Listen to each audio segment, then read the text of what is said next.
Students are not guinea pigs. That is the message families from Sullivan Hieghts Secondary in Surrey want to get across to their school trustees. The school board is considering putting a cell tower on top of the school, something that would bring in some badly needed money to the district. Shannon Patterson reports. 2, 4, 6, 8, we don't want to radiate. These students have a message for the Surrey School Board. Why put our lives at risk for some money? Rogers AT&T wants to install a cell phone tower atop Sullivan Hieghts Secondary School.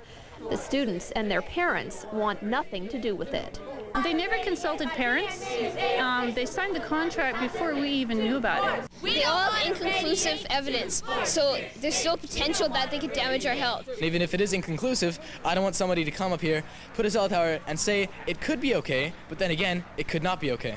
There is concern by experts, researchers out there, that there's a potential for health risks, detrimental effects to our kids. The jury's still out on whether cell phone towers cause health problems. There doesn't seem to be any relationship between radio frequency fields and cancer, miscarriages, and some of the other health effects that have been naturally raised. But other experts say there is reason to be concerned, and these parents can't understand why the board would risk their children's health. In this day and age, we're trying to keep our kids from doing risky behaviors, and then we're putting one right on top of their skull. It's quite a mixed message. Nobody knows what all the effects are. Tonight, the Surrey School Board hosted a public meeting on the cell phone issue. It's still deciding whether the $1,000 a month the tower would generate is worth all this trouble. The government took a lot of money and a lot of time to write a 60-page booklet that says, if the radiation doesn't cook you, it doesn't hurt you. That's our government.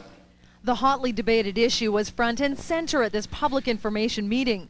Leading the charge for the pro-antenna side, an unlikely candidate, a scientist from the BC Cancer Agency. At this stage, the World Health Organization and the standard setters for exposure to the public have been convinced that there is no need for public action, that there is no hazard that they can identify. My response to that is that's baloney.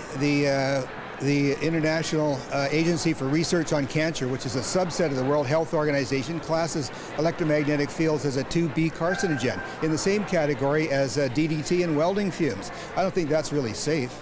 And it's clear this audience has many questions. Until there's proof there are no risks, students wearing these attention-getting tinfoil hats will continue to live in fear, hoping their school board won't force them to choose between their health and an education. Worth all this trouble.